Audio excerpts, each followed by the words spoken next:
everybody. In today's episode of Physical Therapy Tips and Quick Fixes, I'm going to speak to you, the new grad, coming straight out of PT school with your diploma in hand.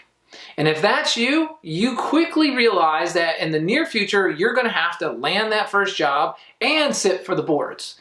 Two real big life decisions, right?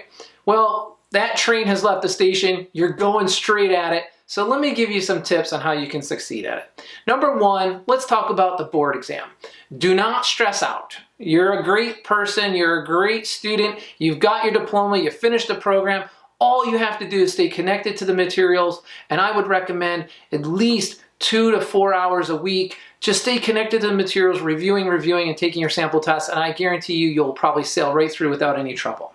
Let's talk about that first job now. So you've got the boards handled, you've devoted the time you need to study, you know what you're going to study, you're going to be fine.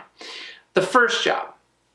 Now, as a physical therapist, you need to know what it is that you envision for yourself 3 to 5 years out as a professional.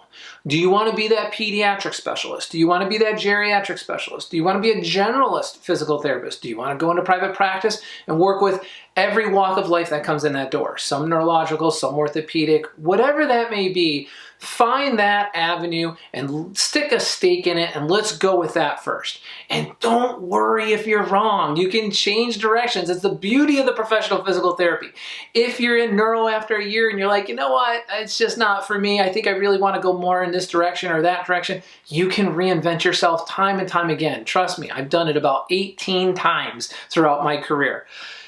But getting the right job, once you've figured out the field or the aspect or the element that you want to work in most, is a whole different decision. Because you know what you want to do now with your skills. Now you want to find an employer that aligns with you and creates a company culture that embraces you.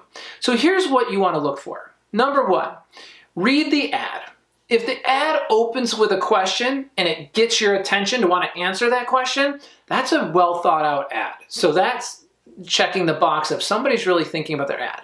If the ad's throwing money at you, come here, sign on bonus, sign on this, sign on that, trust me, things are probably not going really well there. And the only way they're going to get people in is to reel them in with the money line.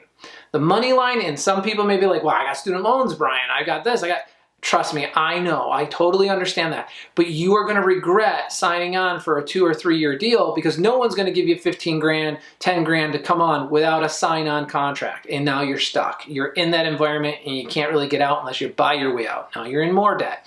So try to look past that. Now you move on to the interview. Let's look at an employer and let's look at it in a very favorable way when that employer actually takes you in for the interview and brings you through to meet the staff, gives you a tour of the whole clinic, introduces you to other individuals within that facility, and they actually have the confidence of leaving you alone with a particular staff member or two to have a conversation one-on-one. That shows that that employer is so confident in what they built that there's nothing that could be done or said that's going to even, in the slightest bit, worry them. So that is a very good indicator. Number two, let's make sure that when they bring you back and they close the door and you sit down in that interview room, that you feel as though it's a discussion. It should not be a negotiation. I want this, you want that, we're playing tennis, we're hitting the ball back and forth. It should not be that way. A good run clinic or a good run facility, the person who's hiring you should actually be discussing with you in a manner that they're trying to understand you as a person.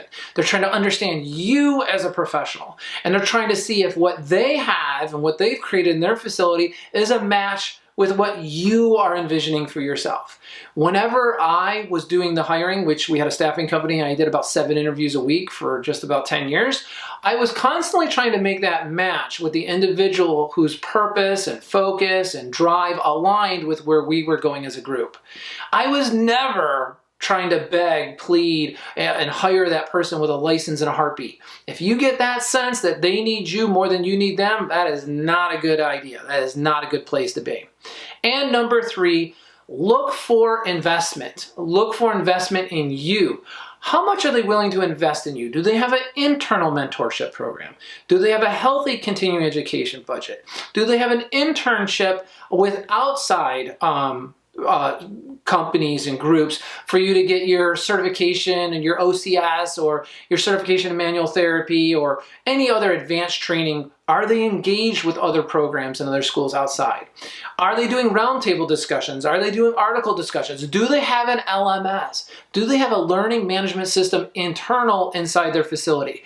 If education is a priority to them, they're going to have one or all of these things I just stated to you. Because here's the thing.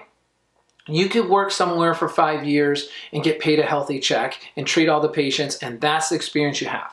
Or you could work somewhere for 5 years, get a decent check, get a lot of experience treating the patients, but every single month they're investing in your education, expanding your knowledge, expanding your skills, expanding you through internal training that you don't have to pay anything for because they want to see you grow personally and professionally. That's the kicker. That's when you know you found the right employer, and that's when you have the company culture that you're going to flourish and prosper in. So I hope these tips have helped you to evaluate when you're sitting in the ideal scene so you could take the ideal job for yourself right out of school. Good luck.